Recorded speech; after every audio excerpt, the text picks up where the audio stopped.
জীবনটা অনেক অনেক কঠিন। সবসময় বলি, এখনো তাই। আল্লাহ আমার উপর অনেক নারাজ হয়েছে, এটা আমি এখন বুঝতে পারছি। বিকজ মানুষ নিজেকে বড় করার জন্য, নিজেকে ভালো রাখার জন্য, নিজেকে মানসিকভাবে সুস্থ অথবা নিজের পার্সোনালিটিটাকে ফুটানোর জন্য আমার জীবনটাকে মৃত্যুর পর্যায়ে নিয়ে গেছে। এতে দোষ কারো না, দোষ আমার তকদিরের এবং আমার নিজের। ভুলটা আমার, কারণ আমি ভুল মানুষগুলোকে বিশ্বাস করেছি এবং বিশ্বাস করে ভুল মানুষের জন্য কিছু করতে চেয়েছি। তাই আজ এই করুণ পরিণতি আমার। সত্যি এটার জন্য শতভাগ দায়ী আমি,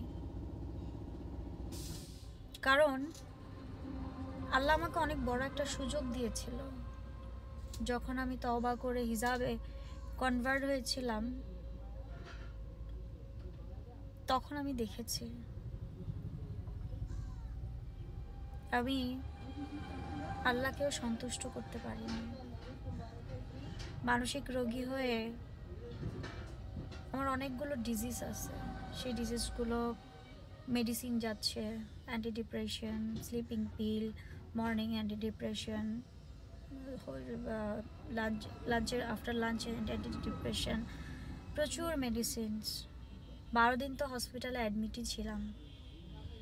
হসপিটাল কর্তৃপক্ষ ছাড়ে নাই, কিন্তু আমার ফ্যামিলি হসপিটাল কর্তৃপক্ষ না ছাড়া সত্ত্বেও, কারণ আমার আরও ট্রিটমেন্টের দরকার ছিল, ছাড়েনি।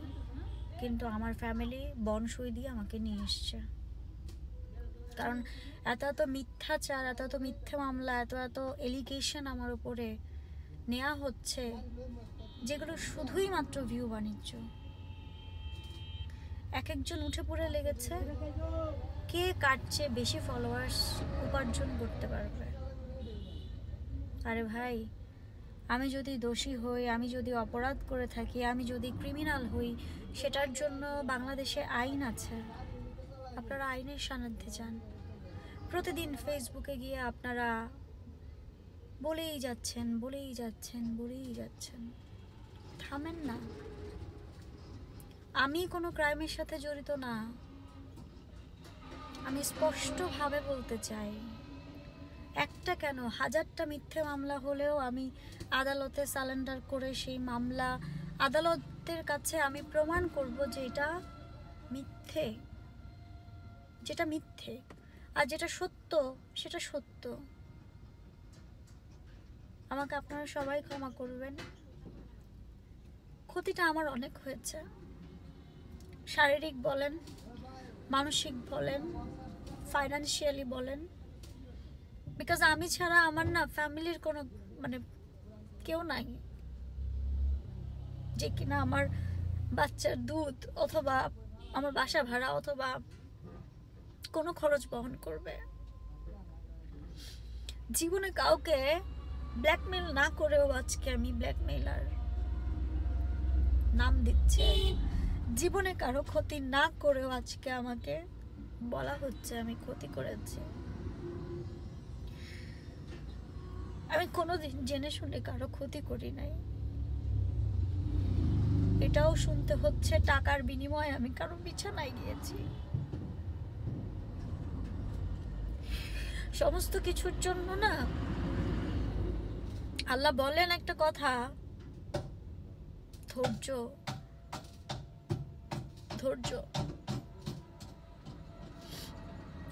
আপনারা সবাই আমাকে ক্ষমা করে দিবেন। আমার এই হিজাবটাই আমাকে অনেক দূর নিয়ে যাবে। আমি জানি না আমি সোশ্যাল মিডিয়াতে আর ফিরবো কিনা, কাজ করবো কিনা, বা কিভাবে করবো সেটা আদৌ হবে কিনা, কিছুই জানি না। I don't have any plan. ভুলগুলো জীবনে বেশি হয়ে গেল আমার। ভুল স্বীকার করতে না আমি 1% দ্বিধাবোধ করি না, কিন্তু এত মিথ্যাচার যা নিতে পারি না। মানুষ আমাকে উঠতে বসতে থ্রেট দিচ্ছে, উঠতে বসতে মামলা দিচ্ছে। একা একটা নারী হয়ে এতগুলো পুরুষ মানুষ একসাথে হয়ে আমাকে একের পর এক জিম্মি করে ফেলছে। Still I am not mentally well. আমি কেবল এসছি মানসিক ইনস্টিটিউট থেকে, কাউন্সেলিং করে এসছি। আমার ট্রিটমেন্ট আউটডোর থেকে চলবে আর কি। তো সবাইকে বলবো আমাকে ক্ষমা করে দিয়েন। আমার জীবনের প্রথম ভুলটা হিজাব ছাড়া, এবং আল্লাহ সেই বিচার এবং আল্লাহ নিজ হাতে আমাকে সব দেখিয়ে দিল যে দেখ তুই এই ভুল করছিস, এর জন্য তোকে এই শাস্তি দেওয়া হলো। আলহামদুলিল্লাহ, আমি আল্লাহর কাছে তবুও শুকরিয়া যে আমি বেঁচে আছি। আমার বিশ্বাস কোনো মিথ্যে আমার কিছু করতে পারবে না। আমি সত্য দিয়ে ফাইট করব। এবং এই ফেসবুকের কাদা ছোড়াছুড়ি যারা ভিউ বাণিজ্যের জন্য করছেন তারা থামেন। অনেক তো হলো, এবার থামেন। বাঁচতে দেন আমাকে, আমার দুটো সন্তান সহ। ভুল তো মানুষের হয়, আমিও না হয় অনেক বড় ভুল করেছি। এখনো প্রতি ওয়াক্তে আমি আল্লাহর কাছে দুহাত তুলে মাফ চাই, সিজদায় মাফ চাই। আল্লাহ ক্ষমাশীল, আল্লাহ নিশ্চয়ই আমাকে ক্ষমা করবে, এটা আমার বিশ্বাস। আপনারা যারা আমাকে ভালোবাসতেন, যাদের কাছে এখন আমি ঘৃণার পাত্র, তারাও আমাকে ক্ষমা করে দিয়ে আমার বাচ্চা এবং আমার বাবা, আমার পরিবারকে নিয়ে বাঁচার জন্য আমাকে একটু সহযোগিতা করেন মানসিকভাবে। আমি আর নিতে পারতেছি না। আমার বারবার সুইসাইডাল অ্যাটেম্প আসে, বাট আমি বাঁচতে চাই আমার সন্তানদের জন্য। আমি সত্যি বাঁচতে চাই আমার ছেলে মেয়ের জন্য, আমার অসুস্থ বাবার জন্য। আমার ভুলগুলোকে ক্ষমা করে দিন আপনারা। হিজাবটা যখন আমি ছেড়েছি বা আমাকে ছাড়িয়েছে, তখন থেকে আমার জীবনের পতন শুরু হয়েছে। আর না, আল্লাহ অপেক্ষা করেছে কখন আমি আল্লাহকে ডাকি, এবং একমাত্র আল্লাহ অলৌকিকভাবে আমাকে সর্বশেষ যে মিথ্যা মামলাটা ছিল সেটা থেকে জামিন করিয়েছে। আমার অসুস্থ বাবা সকাল থেকে রাত পর্যন্ত খায়নি, চিৎকার করে কেঁদেছে। আমার মা নিজে কখনো কোর্ট কাচারি ভিজিট করেনি। আমার মা নিজে হচ্ছে কোর্টে গিয়েছে।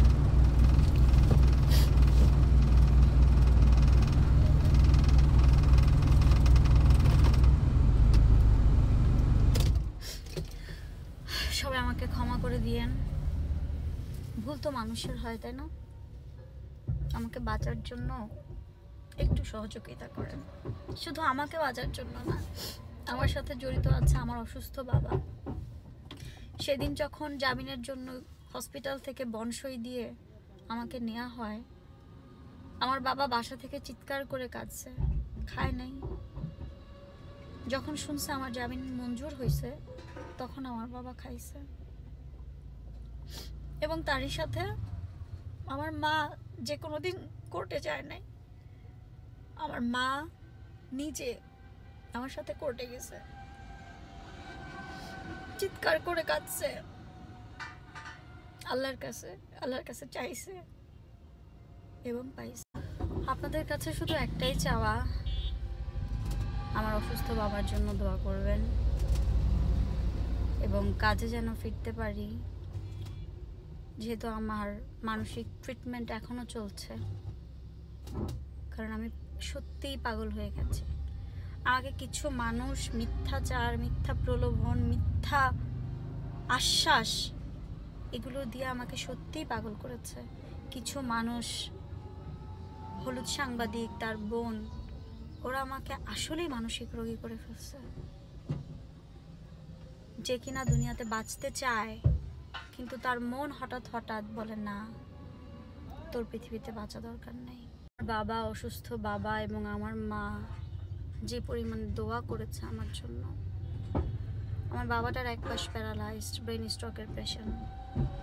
তার চোখের পানি আল্লাহ কবুল করেছে। আমি আমার আল্লাহ সুবহানাহু ওয়া তাআলাকে আর নারাজ করতে চাই না। আপনারা আমার জন্য দোয়া করবেন। আমার ভুলগুলো অনেক বেশি, আল্লাহ তো ক্ষমা করে। সিজদায় আল্লাহর কাছে তাই চাই, আপনারাও ক্ষমা করে দিয়েন। আপনার কাছে হাত জোর করে অনুরোধ, সবাই ভালো থাকেন।